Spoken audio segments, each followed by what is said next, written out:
folks, and welcome back to NTI's Japan Real Estate Podcast. I'm your host, Ziv Nakajima again, and this podcast was brought to you, among others, by Emil Gorgis, a Tokyo real estate agent who specializes in serving international or mixed nationality families looking for the perfect family home.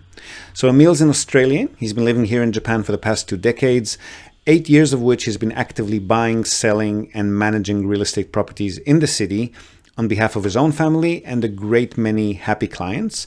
And he also acts as a mortgage broker on behalf of his clients. So his company has a dedicated loan officer in many of the Japanese mega banks. And if you're a regular listener, you probably already know him from our JREP, the Japan Real Estate Experts panel sessions. So you're probably already aware that the man is an absolute fountain of wisdom on all things related to real estate in Japan, and in particular to family homes, the greater Tokyo metropolitan area, and mortgages.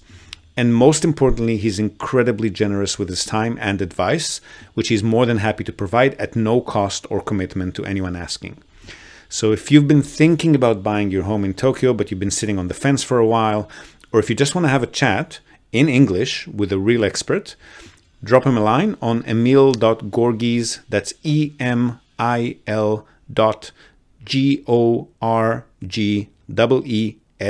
emil.gorgis at tokyorealty.jp. Hit him up today and start exploring your options. So for today's episode, this is a recording of a call with an Australian gentleman who's been living in Japan for quite a while. He's purchased a family home about a decade ago, and then he had to resell it. And he feels that he might have gotten the short end of the stick on that deal. He wanted to make sure he's better prepared for his next home purchase, which he's planning on in the next year or two. So a bit of a cautionary tale there to start with, but then we talk about shopping around for the right home loan, borrowing capacity and loan terms, and also about how to choose not only the right loan, but also the right property. How not all realtors, even in Japan, necessarily have the buyer's best interest in mind. So we talk about how to conduct proper due diligence on our own, research, the resale value of homes in Japan, which factors should be taken into account when choosing between properties, in particular condo units. We also talk about potential conflict with neighbors in Japan, which is a big issue if you're going to be living in the property yourself. The differences between condo buildings that are managed by investor owners as opposed to owners occupiers. We do some deal analysis on some of the potential properties that he's considering for purchase so far. And we also touch upon what it actually takes for someone to start working in the Japanese real estate property arena. So all in all, a pretty diverse conversation. This was audio only, so you don't need to jump to YouTube to see our faces. There's no faces to be seen. We do delve into quite a few interesting topics there. I hope you find value in it. Enjoy the chat, and I'll see you again on the other side.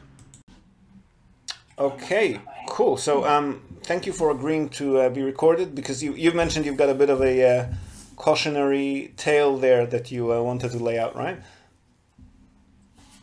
Yeah, just in regards to doing our research, really. I mean, it wasn't the real estate was trying to do anything dodgy, but more that we hadn't kind of done our research as to what our rights were, I guess, in terms of getting the home loan. So as far as what happened, we kind of jumped into the sale, and we didn't know that we could have applied for a bank loan without paying the deposit. So can you run me through, just backtrack a little bit? What kind of property was it, and what sort of loan were you applying for? Oh, okay. So was this a family home or an investment property, or what was it? Oh yeah, so this is all for just a family home. Okay. And it was 3 years old house. Yep. It was 26 million when it was new. It was on the market for 23. We paid that. I think we got maybe 500,000 yen discount. Yeah. From it. 500,000, you mean? 500,000 yen. Yep. Yeah. So we weren't. I hadn't had. I have my permanent residency now, but I didn't have it then. So we're a little bit worried about how it would go. Like I didn't even think I could maybe get the loan at the time. We and because of that, I think we're also a little bit sort of unsure whether we could get it, and we didn't really want to. It's not that we didn't want the house; it was more just a test to see if we could even get a loan. Yeah. But we ended up paying the the Tetsu Genkin. Yep. The application fee for 1,000,000 yen, and we didn't realize at that point that we wouldn't be able to get that back. So of course that's totally our mistake. But the real estate we're working with now let us apply for the bank loan without having to pay that. So more like a loan check. Yeah. And that's kind of what we wanted to do in the beginning, but we didn't, because we hadn't done our research, we didn't know that we could apply that way. So we sort of dove straight in, paid the deposit, and then they said, oh, if you have any extra money that will help you in your application, please see if you can borrow some money from your family, which my wife was able to do. Under the assumption that if you pay a down payment, it makes it easier for the bank to approve the loan. Exactly, yeah. So they kind of just kept us on the line. And I mean, you've mentioned that you've spoken to Emil. I'm not a huge expert on mortgages, so is that a real thing? Is it easier for the bank to approve if you do put in a cash deposit? Well, I don't really know, but we thought so, and we got an extra 4,000,000 yen, and we dumped that into it as well as the deposit. But now I'm applying 8 years later with no deposit. I do have my permanent residency, but I'm 47 now, so I'm much older, and it doesn't seem to be a problem. Actually, I have some good news. Yesterday, we got the pre-approval. Oh, congratulations.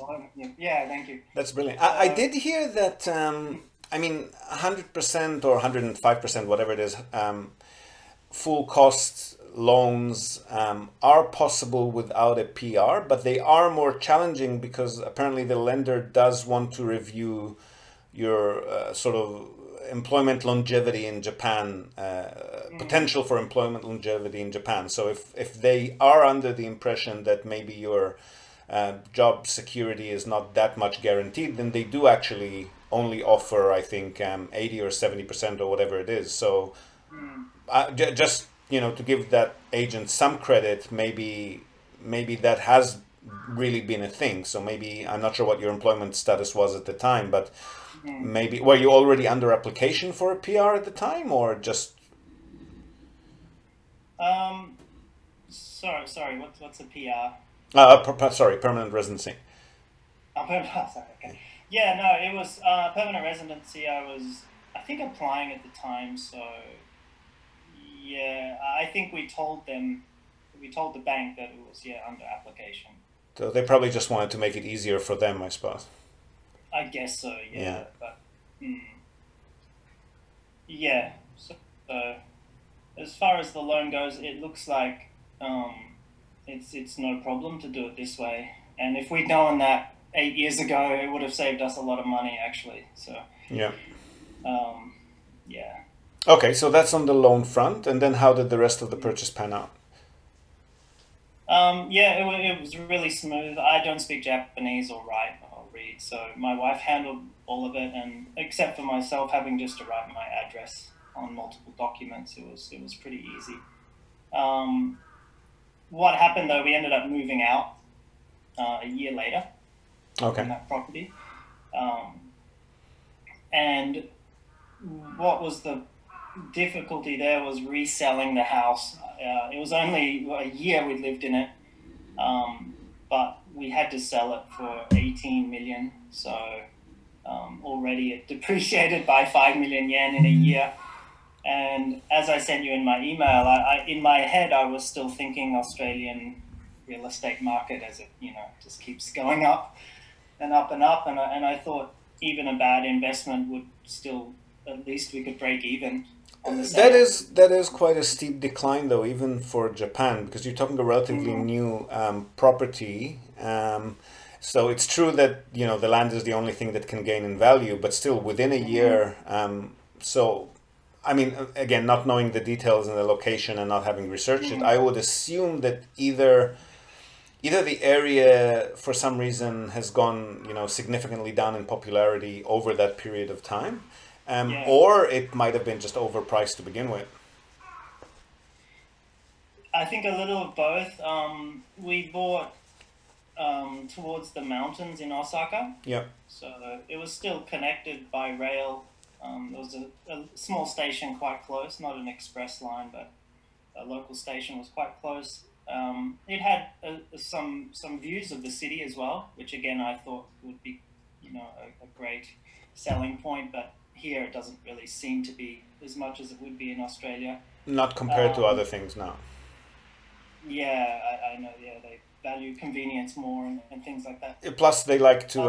I mean, I don't know if it's a privacy thing or what, but they keep the windows shuttered most of the time in Japan. So Yeah, views in the sunlight, unless it's on a balcony, is really not that much. Yeah, so I think maybe we'd chosen well from an Australian standard or a Western standard, I suppose, if you'd like to say that. And yeah, it was a little bit far out from the city, which most people obviously are not very interested in. Near the mountains, there was no supermarket within walking distance. Yeah. All of those sort of amenities weren't there, so yeah, I think that hit the resale value. And my wife found out as we were selling it that it had been purchased by the real estate for 15 million. Yeah. And that was because the previous owner sold it directly to them. Yeah. And it seems like they just wanted to. They said it was a family emergency, so they just unloaded it and took the loss, maybe about 10 million yen. So the real estate bought it for 15 and then put it on the market for 23. Without any renovation or anything. No, so they were eyeing huge profits there, and they saw us coming. Talk about overpriced. That is overpriced. Okay. Yeah, so we should have done our research, and I should have known the market here in Japan. Yeah. So it was a whole lot of errors that we made on our part, plus a little bit of trickery, I would say, from the real estate, as far as them not explaining we could apply for a pre-approval without having to. And the price. Okay. I mean, less than 100% disclosure, I would say, yes. Yeah, so I mean, we had looked at a number of houses around that area because we wanted the view and to be a little bit out of the city, have the mountains there for hiking and things like that. But in the end, yeah, it probably was a little overpriced. But at the time, 10 years ago, it was around average of what for the 3-bedroom. And I was going to say, I mean, as owners, occupiers, it's really a matter of whether you like the place and you're comfortable with the price, from your own financial standpoint kind of thing. There's not as many investment-related considerations to be made when you're buying a owner-occupied home. And in Japan specifically, houses are not really the asset class of choice for investment just because of the non-durable materials and the high maintenance and so forth. So maybe, but you're saying you had to move out after a year, so that would have been what, because of like work or personal circumstances, or? Yeah, it was more personal circumstances. Seemed like there was a neighbor there right next to us that were not very happy about the noise. I told you I have 4 children, so yeah. We make a lot of noise whether we try to or not, and even trying to keep it down is still pretty noisy for us. I know the feeling, especially in a mixed international family. Kids don't tend to be as, I guess the Japanese would call it not as well behaved. I wouldn't label it that way, but yeah. And and I guess there's times where my wife is kind of telling my children off in Japanese, and me not understanding, I start telling them off in English, and mum just told us the same thing in Japanese. That story of my life. That. Yeah, so it's. And that neighbor, by the way, could have been the reason for what was presented as a family emergency. Maybe they were giving a hard time to the sellers as well. I think perhaps yes. That I know a few families that, especially international families, but also Japanese families that have relocated because of really, I want to say, abusive neighbors. Right? That's not it's not that rare in Japan, unfortunately. Yeah, well, yeah, we experienced it, and we weren't prepared to spend the rest of our life next to these people, so Yeah. we just pulled out, and then tried to sell the place, and that took the loss. Yeah, so but yeah, now we're trying to purchase the second property again. So when was this? When was the sale? Of the house? When did you resell it? Yeah, how long ago? I think about 8 years ago. Okay, and since then you've been what, just renting? Living with my wife's parents, actually. Okay, how's that? Yeah, that's good. It doesn't sound as bad as what you might think. We actually have on the land we have at the moment. There's two houses, so Okay. they're sitting right next to each other. Basically, we share the same outdoor space, Yeah. but at least we have our own kind of space as far as kitchen and living room. And Okay, it's not too bad. All right. yeah, Yeah. yeah. So yeah, we're not right living with them Yeah. right on top of each other. So yeah, so that's not too bad. We've been here for about 8 years since then. Yeah. And yeah, now we're looking at an apartment. My son's entering junior high school next year. Oh, same here. Yeah. I was listening to one of your podcasts. Yeah. Yeah. So we're moving to get him closer to a good school that he can attend. Okay. Yeah. But this again is a little bit like what we did when we moved out to the mountains. We're actually going the other way towards the ocean. I don't know if you're familiar with Osaka, but it has quite a lot of reclaimed land out in the bay. Out there is where the cargo ships dock and unload all their stuff, and there's power stations and all sorts of transport kind of hubs and things out there. And in the center of this reclaimed island, it's surrounded by loading docks and all sorts of stuff, industrial sites. Yeah. There's a sort of, they've created this place called Port Town, Nanko Port Town. Yep. And it's just giant high-rise apartments, massive numbers on the sides.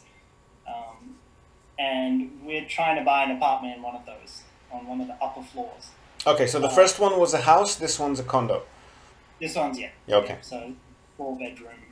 Gotcha. Great aspect, again, great views.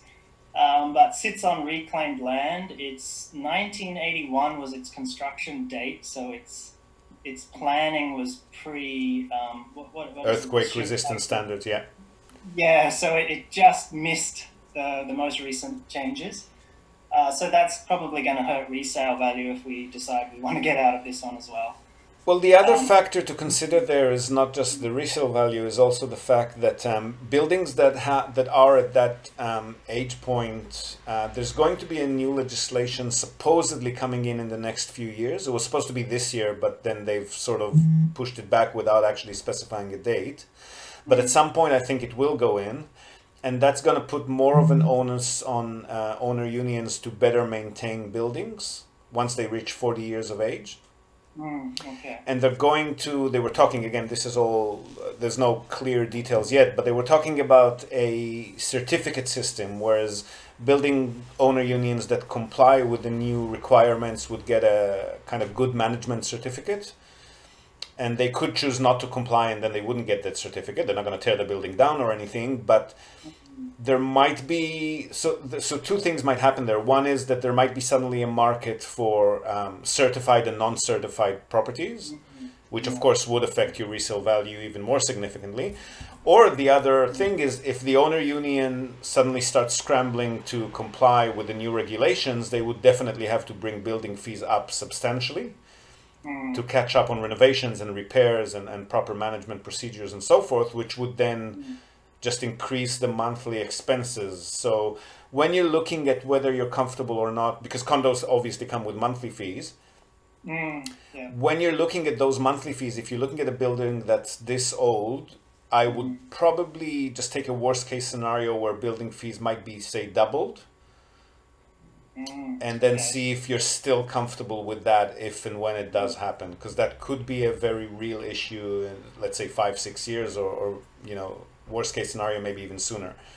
Okay. Yeah, I think the building fees were quoted 8,000 for management, 8,000 yen per month, and 12,000 yen for maintenance. So Oh, that's total, already pretty steep. Okay. I mean, yeah, in Japan standards, I know in Hawaii you sometimes pay $1,000 a month, but for Japan standards, that's pretty steep. right. Okay. I was looking at one website that was saying 300 yen per square meter, apartment size. Yep. Oh, that's right. And It's a family-sized apartment. No, that's probably pretty average then. okay, yeah, I Yeah. just Sorry, I'm calculated. thinking about studios and two-bedroomers. Okay. Oh, okay, Yeah. yeah. So this is a four bedroom, yeah. So it's when I did that quick calculation, that was about 30,000 yen per Okay. month. So say it goes up to 40,000 yen. Are you still okay with Mm. that on a monthly basis? Um, yeah, I guess. I mean, I'm the sole. I work. My wife is still looking after our little ones at Yeah. home, so we're on single income at the moment. But I think maybe once they start at elementary school, she'll probably start looking for work. Okay. So once we're on a double income, I don't think the repayments will be so difficult. And not the mortgage repayments. I'm talking about the monthly condo fees. Oh, okay, yeah. Yeah. That So if those fees go up from 20,000 yen to say 40,000 yen, you still okay with that? I won't be happy about it, Yeah. but yeah, I guess we'll have to deal with it if that happens. I'm just But saying that because it's a very real consideration considering the yeah, age of right. the building. Yeah, I think I guess I'll talk with my wife about that Yeah. after the call. Yeah, I didn't realize there was another set of standards coming in. It was published originally as definitely happening mid 2022. So we actually published an article about it, and sort of advised to our clients to try and aim away from anything that's older than 30 years. And then when I looked at it again, it just said it changed from 2022 to under consideration. So whether they're going, I don't think they'll complete. I mean, they might taper it down. I don't think they'll take it completely off the books, because Mm, older buildings and their maintenance have been an issue in Japan. mm, Sometimes they're just an eyesore. Sometimes they're actually dangerous to live in, right? Because owner right. unions, head of the owner union dies, nobody actually replaces them. There are no regular meetings taking place. There's no building management company coming in regularly to inspect and provide renovation plans and so forth. Mm, And I don't see that situation changing without some government action. So I mean, they might have pushed it back because of COVID, and things are tough enough as it is financially for owner unions, or it might be just that they're trying to better define what's going to be included. But I think there's a very real chance of this happening, at least I'd say a few years down the track, if not sooner.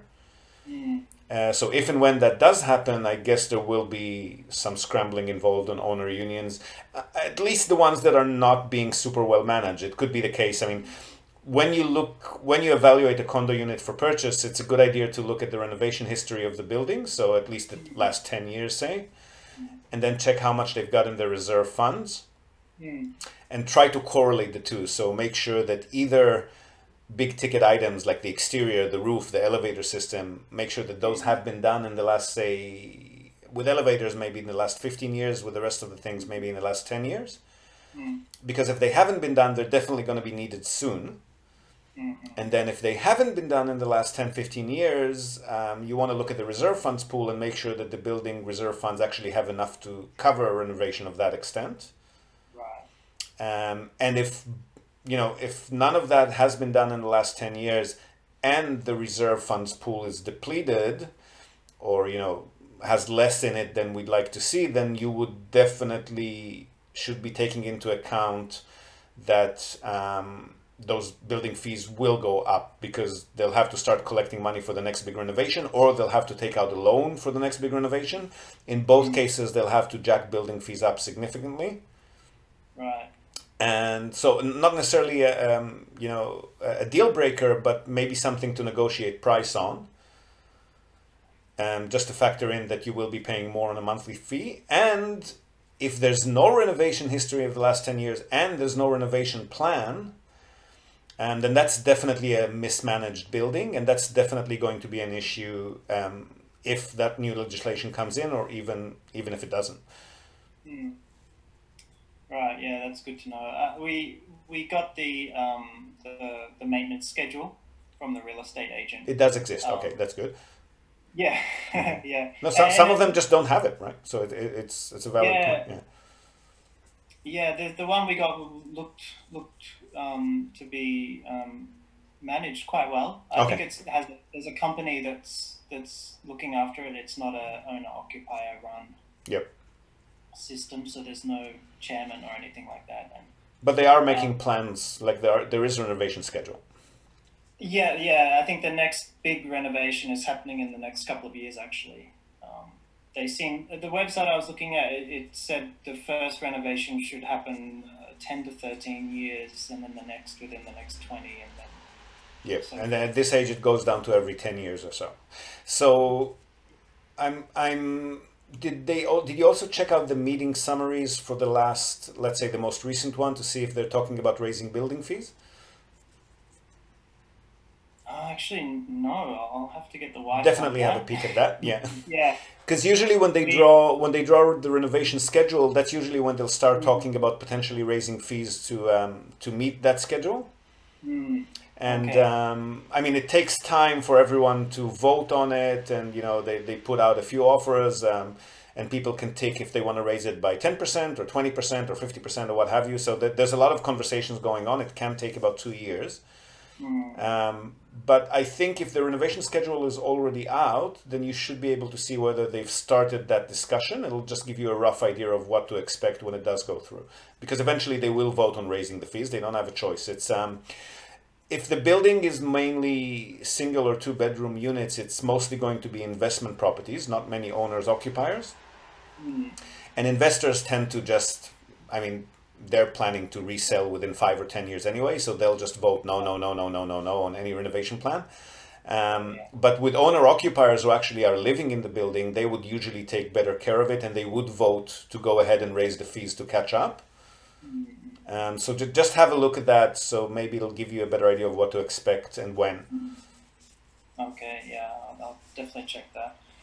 I think as an investment, as I said, it's probably not very attractive for most investors, just for where it's situated and aging building. Yeah, that definitely not something that we would advise to our clients to invest in. But for an owner-occupier home, again, it's not necessarily a consideration. Yeah. So I listened to a few of your other podcasts, and I figured out that this is not an investment property, but more for our children's, I guess, school and things like that. Yeah, and it's not a bad place to live. It sort of has a slower pace than the city, but not very far away from the cities. Yep. Yeah. And how many units in the building, by the way? Let me. I think about. I'm guessing here about 40. I think.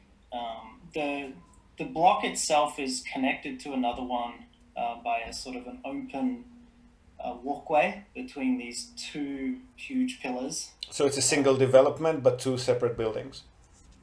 Yeah. Looks like it. Yeah, I think so. I'd have to show you a photo to so you could sort of understand how. Yeah, there's I think in the area there's about 6 or 7 of these enormous apartments. And the other one is roughly the same size, is it? Yeah. We interrupt this broadcast. I always wanted to say this. We interrupt this broadcast to tell you about Tokyo Family Stays. They're a short-term rentals company in Tokyo, and they offer a home away from home experience, which is just perfect for remote working, quarantining, or if you just need somewhere quiet to hide away from the world. So they offer a variety of options for families, for corporate relocations, or simply if you're transitioning between homes in Tokyo. Now, the properties are super comfortable, tastefully furnished, fully equipped with all amenities, and they accommodate up to 10 people. So really the only thing you'll need to bring with you is your toothbrush and maybe a change of clothes. They've got fast, unlimited wireless internet, dedicated workspaces, and fully equipped kitchens, and they're just a delight to stay in. A fantastic alternative to Japanese business hotels, which if you've ever stayed in one, you probably know they're tiny, they're noisy, fine for a night or two if you're on your own, but long-term or with a family, you'll probably feel you're in a jail cell very quickly. So if you want to give yourself a sense of space and freedom by renting a real home with comfortable Western beds, including all the necessities like baby bedding, children's toys, high chairs, you definitely want to reach out to Tokyo Family Stays. They've been at it for over a decade. They're a fully licensed Minpaku or short-term stay operator. And as a special bonus for our viewers and listeners, they're also throwing in a breakfast basket upon arrival for anyone who books and mentions the Japan Real Estate Podcast or NTI. And not only for guests, if you're a property owner, you've got an investment property that you want to tweak for higher profits, or a holiday home that you want rented out when not in use via short-term stays, drop them a line today, see how they can help you maximize your property's income. And again, as a special bonus to our viewers and listeners, they're also offering a free audit of your existing short-term stay listings without any obligation whatsoever. So feel free to reach out to them at tokyofamilystays.com. Well worth your visit. And again, if you're in the market for a family home in or around the Tokyo metropolitan area, Emil's your man. Don't be shy to reach out to him as well at emil.gorgees, Gorgees, at tokyorealty.jp. Yeah. It sort of looks like an open book on its end if you...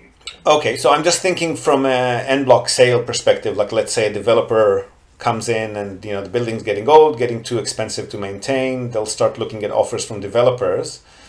If you're talking about 80 to 100 units, I mean, it also depends on how big the land parcel is, but basically it's more challenging for developers to offer compensation to 80 or 100 unit owners than it is to say, a smaller building with maybe 20, 30 units.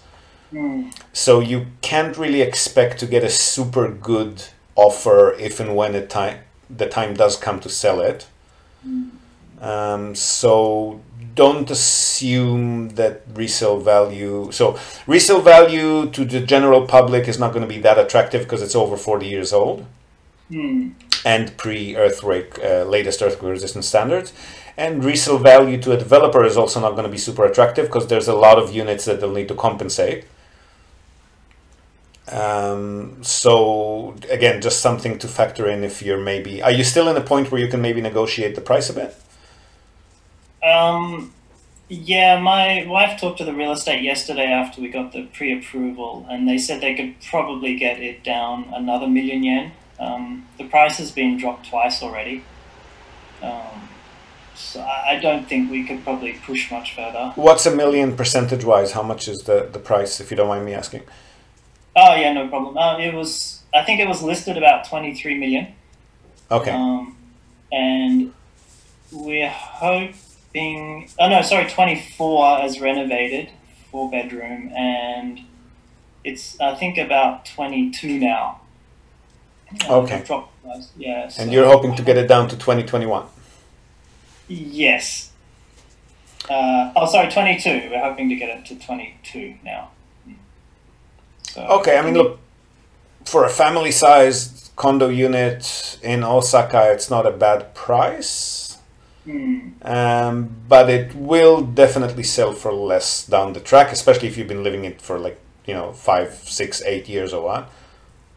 Yeah, and as far as long term, the loan we got approved for is 30 years. I'm 47 now, so that puts it 77 years old. I mean, I'll get a small pension because I have been working here for more than 10 years. Okay, that's unusual though at your age. What? To get a loan for 30 years. Yeah, I know. I was honestly quite surprised we got pre-approval yesterday. Yeah. So I'm just thinking, if we do stay in this long term, 30 years down the track, I'm sort of worried about how the condition of the building. I don't think I very much doubt you'll stay there for 30 years. If the building is 42 years old now, 41 years old now, in most maximum 10 years, probably earlier, you're going to start getting, the owner union is going to start getting offers from developers. And you'll probably find that they're seriously discussing that, and eventually they will resell the building. So you're looking at a situation where you're basically buying it, getting the most that you can out of it to live in, and then just getting whatever you can get when, you know, when they decide to sell it, which they will most definitely do. I mean, I don't know many. I know of 1 or 2 buildings that we've got customers that purchased in that's reached 50 years of age. Yeah. And they haven't gotten any offer. I mean, sorry, the smaller building did get offers and ended up selling at kind of market price, maybe a bit lower. The bigger is not getting any offers because it's 200 plus units, and there's no way that a developer is gonna, I mean, it's a fantastic location, but there's no way that a developer is gonna be interested in compensating 200 units, or no, 250, I think it is. It's a monster. You're probably in a similar situation with this one. So kind of assume, I mean, see how much you're saving on rent over that period of time. Don't assume more than 10 years. And then factor in that you're probably going to be selling it, I wouldn't say at half the price, but let's call it 70% or 75% of what you purchased it for. And then see if that makes sense for you financially. Right. Yeah, I mean, yeah, that, and I'm kind of factoring in my age, like say, for example, 57 or 60 years old. Yeah. And having to sell this to a developer at a loss, and still having to perhaps repay the leftover amount of the home loan back to the bank while finding a new rental property. Yeah, I mean, it depends on how much you've saved on rent in the interim, right? Well, yeah, I guess that's really the only thing I'd be looking at.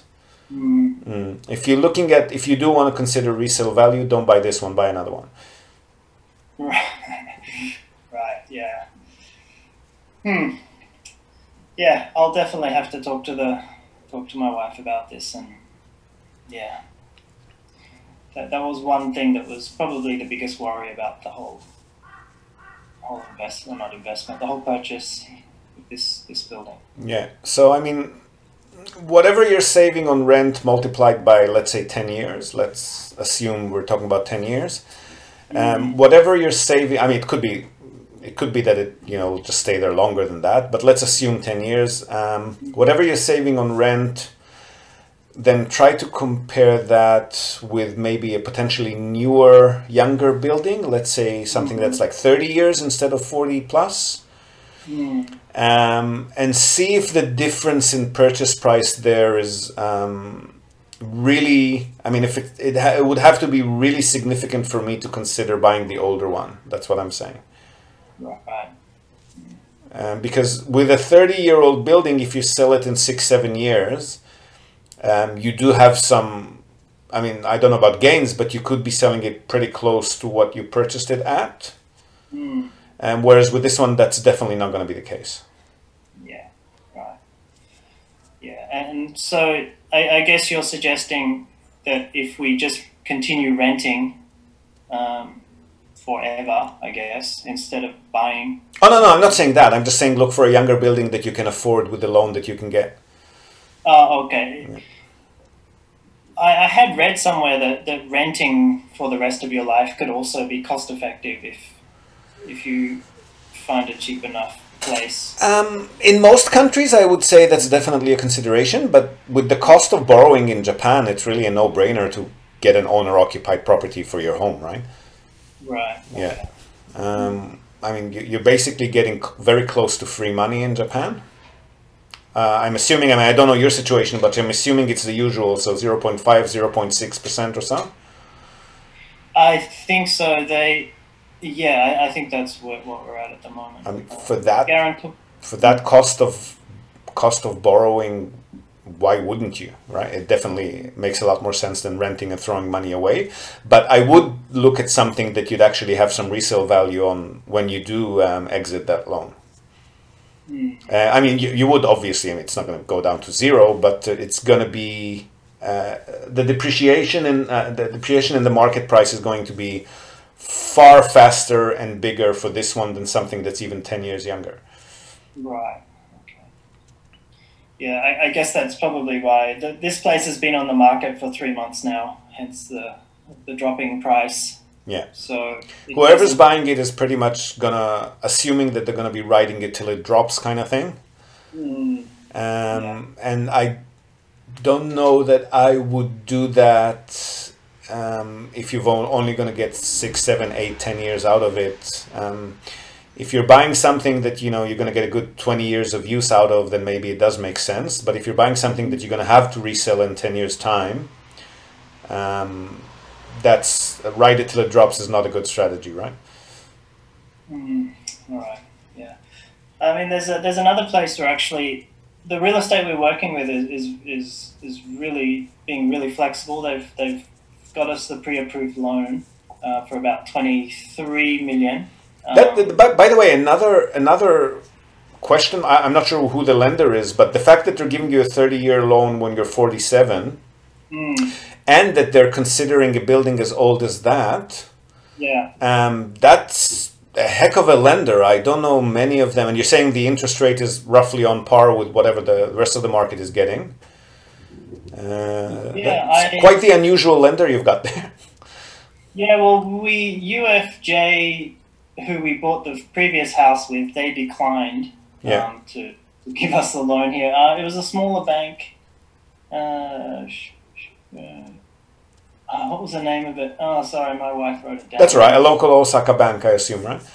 I guess so. Yeah, some maybe they have some connection to the real estate. So I mean, they would. Plus, the local banks are a lot more aggressive. They've got a lot of competition to put up with, so they do tend to be a lot more flexible. But even saying that, that's really flexible. Yeah, I mean, we had to get a guarantor company to work with, and one declined, and another one agreed to work with us at a little bit of a higher rate. I'm gonna have to ask about that actually, but that was the condition. So I think it was an extra. The home loan we got quoted was about Juman 100,000 yen per month, and with this new guarantor company, I think it was about 103,000 yen per month. Yep. So it just went up a little bit, and of course I'm sure that's because of my age. Yeah, but I mean, look, compared to the price of the property, that's peanuts, right? Yeah, in the long term. Yeah. So look, I mean, it's a good deal. You got a good deal with the loan. The only thing I'm concerned about is, like you said, what happens when it's time to resell and you haven't even gotten enough to pay off the mortgage, right? Yeah, that's our biggest worry. So. Yeah. I guess we're gonna have to talk about that. And I mean, I'm not. Like you said, I don't know how I will feel in 10 years' time. But if we're having to stay in Japan for the rest of our lives, then it's probably not a bad place to be, I guess. Out there by the ocean, so. Yeah, and I mean, look, even if you move out, you would be able to rent the place out. It's not the best investment, but it's not like you're going to be struggling to find a tenant. If it's, portside Osaka, nicely maintained, well-managed building, high-rise views, it's not going to, and you're saying it's pretty accessible to train lines and so forth. Yeah, I think it also has a direct bus to the airport. Yep. Just next to it. The Osaka Expo, the Japan Expo, will be on the next reclaimed island over. Okay. So I'm hoping there might be some sort of infrastructure or development. Yeah, just bear in mind the owner union is not going to let you Airbnb it. The most you'll be able to do if you're lucky is maybe monthly rentals as opposed to long-term rentals. And I heard I heard on another one of your podcasts that you can get in trouble with the bank if you try to rent it out on a home loan. If they find out, for sure, yeah. Yeah. So, I was aware of that. But we're going to look at another property tomorrow. Another condo tomorrow. Yep. In the same area, but this one's a top floor. Okay. It's 20 million yen. It passed Shin Taishin, so it's I think I don't know. Hopefully, it might be 30 years old, like you said. Well, I mean, it only needs to be 1 year younger than what you've got there to pass that. So that's not necessarily saying that it's not 40 years old. Yeah. Yeah. Unrenovated though, but yeah, but the real estate has said if you want, you can change that loan over to that and apply.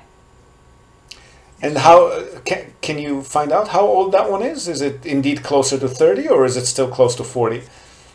Oh, I'm not sure. I can find all that information tomorrow. The closer you can get to 30, the more comfortable I'd feel. Okay, yeah. Since you've said that's a kind of magic number there, I'll start searching for those kind of that age building. Yeah. Yeah. So I think when I first contacted you, the question about my age versus building age, I think that was my greatest concern. Yeah. But now you got pre-approved, so that's all out the window. Yeah, I really was quite surprised to get the call yesterday. Yeah, so we have a little bit of bargaining power, I feel now. Yeah, you definitely do. And I mean, look, you're saying that's 20 million and it's younger, so it does sound like there should be, how far could you stretch your budget considering that you're getting a 100% loan? How far do you think you could stretch your budget as far as mortgage repayments go? Like, could you go to say 30 million or would that be too far?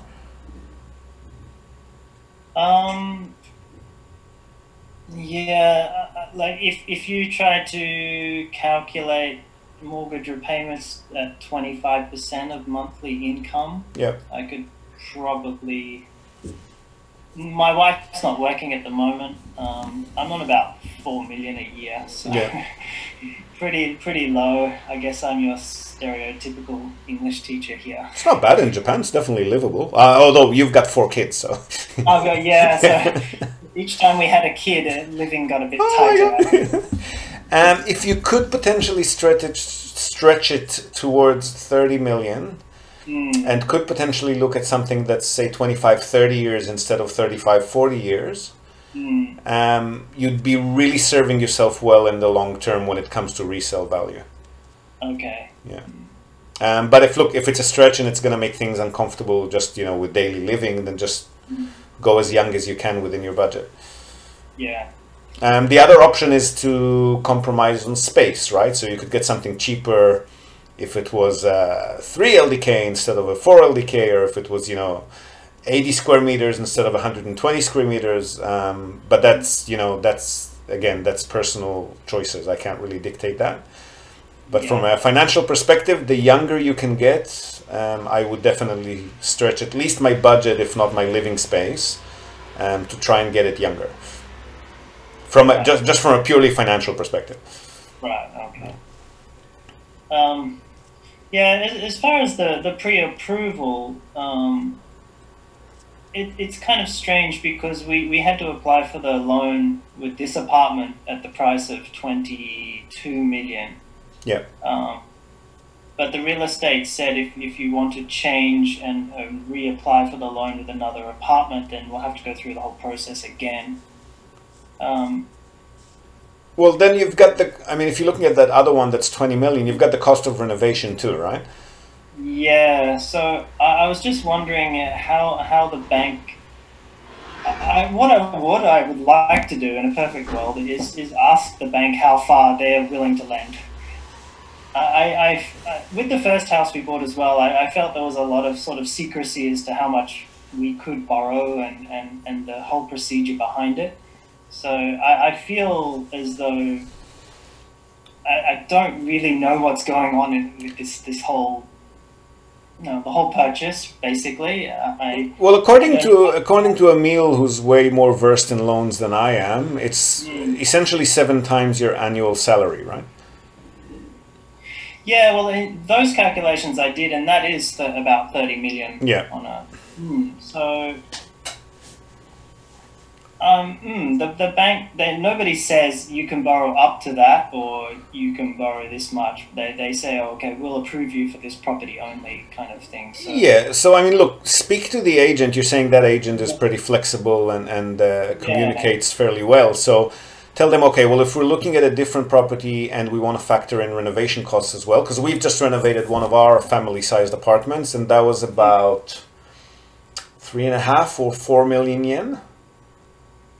Okay. For the renovation. I'm assuming something similar, maybe a bit more, because I think it sounds like your apartment is a bit bigger than the one that we just renovated. So factor that. I think the bank can factor renovation costs into the loan and give you a loan including that.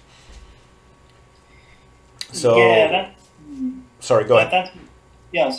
That's what we were thinking about with this one we're going to look at tomorrow. Yeah. Perhaps add the renovation costs on. But then, I was sort of worried perhaps we might get rejected for the loan if we're pushing too far with those sorts of things. Well, I mean, 20 plus renovation is not going to be above 25, right? So okay. Maybe I can... It's not such a big leap. And again, if you look at something a little bit younger, maybe a little bit smaller, maybe the total cost for a renovated property would be 25, 26, I don't know. So still, again, if in a perfect world, I'd be a lot more comfortable going for the younger. Interior renovation is really not a concern. I mean, it's obviously a concern because you have to pay for it, but I mean, looking at future resale value, interior renovation is not a huge concern. Investors will factor in, the 4 or 5 million, and if they're a real estate company buying off you, they can do it even cheaper than that. So they would not be as concerned about the interior condition as they would be about the age of the building. Right. Okay. Well, I think, I guess after talking to you now, going for the cheaper one and adding the renovation cost onto the home loan is probably the better option. It is, and especially if it's closer to 30 years, because the fact that it's up to latest earthquake resistant standard compared to the other building you were mentioning could be just a 6 months difference in age. That's all it takes to go past June 1981, right? Which is when those latest plans were drawn. So if it's closer to 30, let's say if it's 31, 32, 33, definitely a better choice. If it's closer to 40, I mean, look, it's still better than the other one because it is latest earthquake, but maybe shop around a little bit more. Okay, yeah. As far as, what was I going to say? Sorry, I've drawn a blank now. You're right.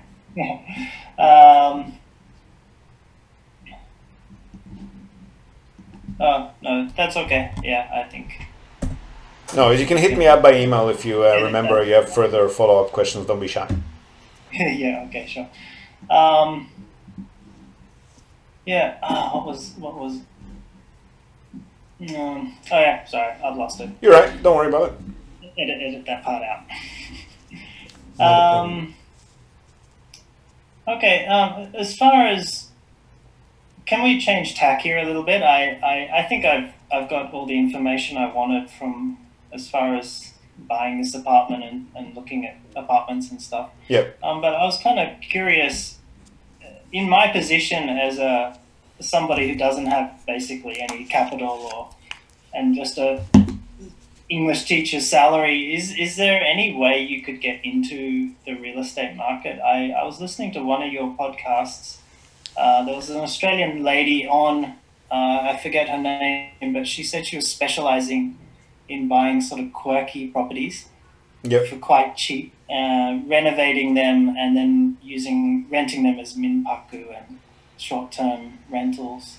Yep. She buys some, and others she just has an arrangement with the owners where she either subleases them or she just provides a service to the owners by leasing them out. That's definitely a viable business to get into. But there are some things to qualify you as a minpaku management company. So there's licensing to be involved, and that's of course, 100% in Japanese. So just the way you've described your Japanese level, that might be something that would be maybe more viable if your wife was willing to get involved. Right, okay. On your own, I mean, look, you could do this as an intermediary. So you could hire these Minpaku management companies and just help them with marketing and getting clients in exchange for a cut of their commission kind of thing. Okay. So maybe, but again, I mean, for you to be attractive to these companies, it would have to be a strictly Japanese company that doesn't really know how to access the foreign market, because that's where your specialty could come in. Oh, I see. And for that, again, to communicate with the contractors or the clients, let's call it, you will need somebody pretty fluent in Japanese. Right. Yeah, I listened to a lot of your podcasts, and I was quite kind of motivated and inspired to hear other foreigners in Japan succeeding without having to kind of resort to teaching English here. So I can tell you that none of us do it without either having a very strong grasp of the Japanese language or teaming up with a Japanese partner. Okay. Or working for a Japanese company that's, willing to take you on as a non-Japanese speaker because they realize that you've got value in getting foreign clients, right? But I don't know that you want to move from English teaching to working for a Japanese company. That doesn't sound like a lifestyle upgrade to me. Yeah. Yeah, that's something to consider as well, I suppose. Yeah. Yeah. Well, I think that's probably covered everything I wanted to ask you. Awesome. So thanks so much for doing this. I mean, I listened to a lot of people you spoke to, and they seem to be very knowledgeable and well presented. So I'm thankful that you could talk. Oh no, thank you for saying that. I appreciate that. Yeah. I'm glad you're enjoying it. It's I love to talk shop. Like, I love what I do, so I'm really happy doing this, regardless of whether it's a potential client or just somebody in the industry or somebody who's just asking questions. It's all good fun, and it brings us value via content and more exposure too. So. Well, yeah. If you when you re-listen to this, if it turns out good, I'm hoping it can. I can guarantee it turns out good. We've touched about a lot of things that a lot of people are asking about, so definitely value in there for a lot of people. So thank you for that. Oh, that's great. That's great. Awesome. So have a great weekend, and again, feel free, as long as it's general questions and we don't have to actually do any digging into particular properties, we're always happy to provide advice. There's no charge involved, so don't be shy. Oh, thank you so much. Yeah. At the least, I'll definitely keep you updated as to how I proceed and what we end up purchasing now that we've got pre-approval. So that'd be great. We can do a follow-up interview too. Oh, great. Okay, yeah. If you deem it worthy, I'll be happy to. Thank you. So, awesome. Thanks for your time. Have a great weekend. Yeah, thank you so much, Zim. Speak to you soon. Okay, goodbye. Bye. All right, as promised, nice diverse chat there. I like how we've covered quite a few topics from an owner-occupier perspective, which is not something that we get into very frequently on the show, except of course in our JREP sessions with Emil, Matt and Tracy. So I hope you found some value in this conversation. Now, before we go, we're also, as always, going to tell you and also link to our other sponsor's website. That's Hiroshi Shimizu, immigration lawyer and administrative scrivener. If you're thinking about moving here on a more permanent basis, or you're already in Japan on some sort of a temporary visa and you want to switch to a longer term or permanent one, or if you're considering setting up a local company or a branch office of a foreign company and you've got any sort of business or visa related inquiries, or even if you just want to find out what your options are on any of these topics, feel free to contact Hiroshi Shimizu. You can find him at japanimmigrationexperts.com. And he can help you set up a company, apply for any kind of visa, or just provide you with the best advice and extremely affordable consultation related to these topics. And he's already done that for many of our listeners. So feel free to reach out to him. Again, that's japanimmigrationexperts.com, and you'll be well on your way. And that's it from us for today, folks. Hope you've enjoyed this episode of the Japan Real Estate Podcast. Do share it with your networks, and please let us know what you think. So leave us a short rating or review on the iTunes Store, on Spotify, or just drop us a line in the comment section or wherever you might have found this episode. We love hearing from you. Hope to have you with us again next time, and until then, have a great day or night ahead. Yoroshiku.